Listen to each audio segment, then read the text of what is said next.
Okay, this video is called Why Science Needs YouTube and Self-Publishing. Most famous scientific journals, medical journals, they have peer review. And people go, oh, well, isn't that good? It should be reviewed by your peers, top experts. But in reality, peer review is intrinsically territorial.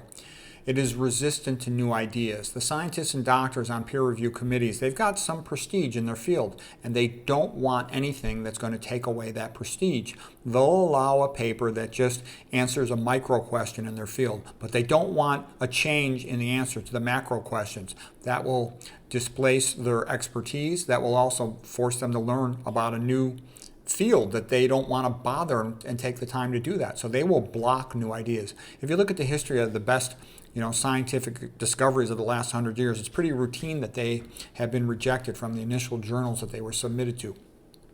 In addition, the key thing about modern journals is that they make money from advertising, especially for drugs and surgical devices. Drug companies do not want somebody coming along and saying nutrition, low-fat vegan diet can easily cure hypertension, diabetes, and coronary artery disease, okay? The medical surgical device companies, they don't want somebody saying back pain's improved with low-fat vegan diet. No. They want you to sell a new type of pedicle screw fusion, a new type of pacemaker, a new electronically implantable, pain stimulator for the back, okay? Nerve stimulator. All right. Most of the journals are owned by drug companies or other big corporate entities, food companies. Many scientists are owned by the drug companies and the food companies. Basically, they have to publish what the drug company or the food company says and wants, or they don't get any return business. A lot of the famous research, so-called research doctors at Harvard, they make a living lying, okay? And, Jeff Nelson at VegSource has given multiple videos on this subject. Some doctors are being paid over $1 million a year to promote olive oil. And they try to find prominent doctors and pay them off so they'll get olive oil or some other bogus junk food written into the health guidelines. What do you think dairy does to get itself into the guidelines? All these, billion-dollar corporate foods, they can just control a journal, control the research publications on their food, and get it accepted for things that it doesn't deserve. Big money has power to control things. I mean, what is money? Money is the ability to control other people, to get them to do something. Okay, research committees, famous university researchers, and peer-reviewed journals, they rejected my theories, like of spinal degenerative disease and my theory of brain disease, of neurodegeneration, why people become cognitively declined and get dementia. My spinal degeneration theory is why people have back pain.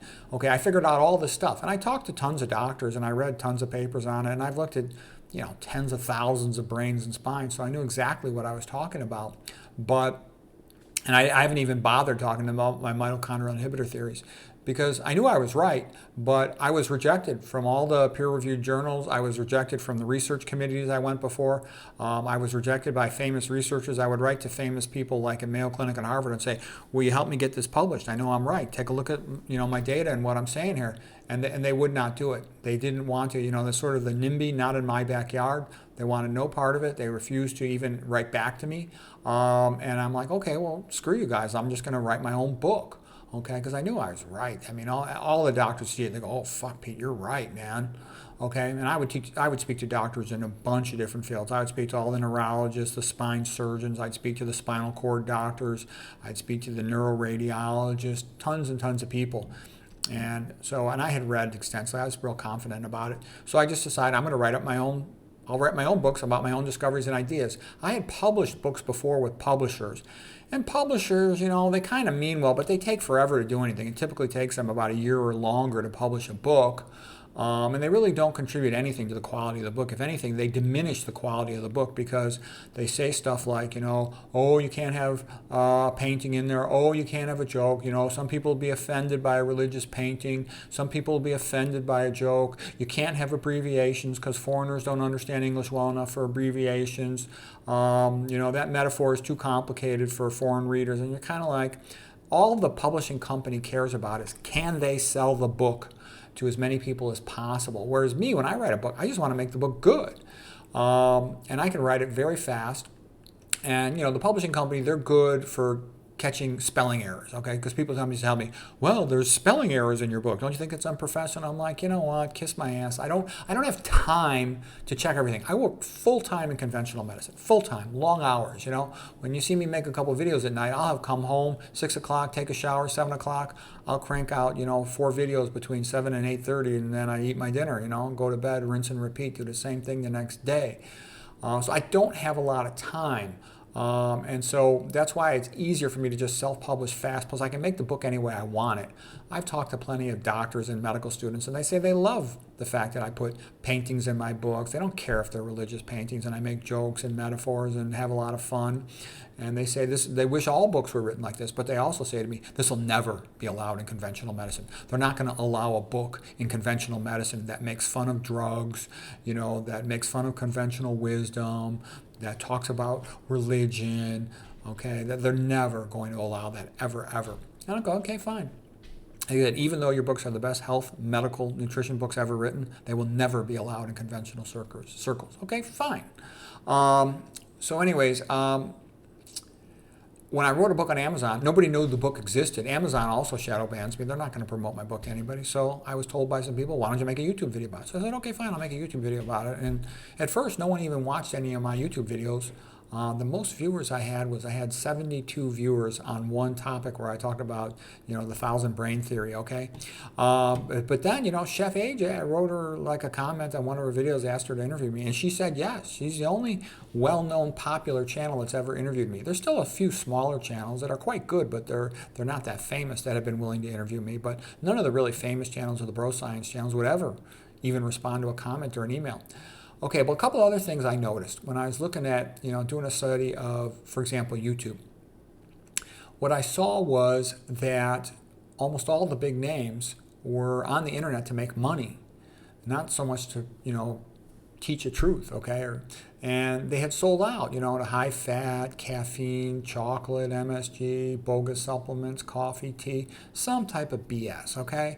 And I'm like, well, gee, all these guys are bullshitting the public, the pros, okay? Then I went and watched all the biochemistry lectures because I really like biochemistry, and I noticed on the internet, almost all the biochem lectures are basically for students, college and med school level, which I consider sort of like baby talk, and it doesn't really focus on the clinically important stuff, and complete ignorance about inhibitors and toxins and nutrition. It's just sort of like baby talk, memorizing stuff for a test. And I thought, well, gee, the internet really needs somebody who actually talks about real biochemistry as it relates to health and, clinical things that you can do something about in avoiding toxins. I looked at the PhD lectures on science, and I would see they were often very good in one narrow, limited area, but they hadn't read outside their field. That's typical of PhDs, perfectly done PhD, and they don't know almost anything significant or clinically useful outside. They got like a baby's view of clinical medicine. So I realized, and they hadn't read outside the field, so I realized I had read very widely. I kind of had a boring life. I really read and studied a lot, and I had previously wanted to be a biochemist or a pathologist even, so I had a lot of experience in these unusual areas, or an evolutionary wildlife biologist. So anyways, I realized I could easily, I don't even see any major competition, become the best YouTube doctor in the world, because I'm not doing it for money, just for a hobby. I don't have to sell out. And I know a lot. I'll tell you the truth. I really don't give a rat's ass.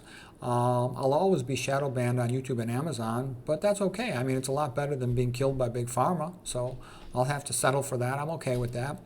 I also saw that you only make money if you lie to the public and you sell them stuff or promote something, and then the corporate sponsor pays you.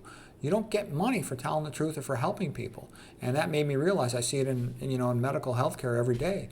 Only Christian ethics could get people to put the truth above the money, because it's big money. Open heart surgery, $150,000, $200,000. Teach somebody the vegan diet, you probably get nothing, maybe $1,000 at the most. So I knew I had to talk about that if there was ever going to be hope of keeping the truth alive. And I kind of see that as my role, to keep the truth alive about nutrition and health and Christianity and Western civilization. And I see Western Civ being destroyed. So I figure I'll do what I can to teach people about it. And even if it's only a few people that learn or know it, there'll at least be some. And maybe someday, the truth will become a little bit better known. But at least while I've got my time on this planet, I'll try to keep it alive, be like a lighthouse for people. I wrote to lots of scientists and doctors and nutrition channels, and also later, after I wrote my Christian art book and my Christian music book, I wrote to the Christian channels, and almost no one would ever respond to me. And none of them would interview me. Not a single one. Okay, and it's like, well, gee, well, that's how it is. Okay, they're like, again, I think they see me as competition or something. So none of them will interview me. You know, a few places have been willing to interview me, and I'm grateful to them, but hardly any. I'm totally ostracized from the popular bro science stuff. But anyways, I know I'm doing something good, so I'm going to keep on doing it, and I hope people enjoy it and find it helpful.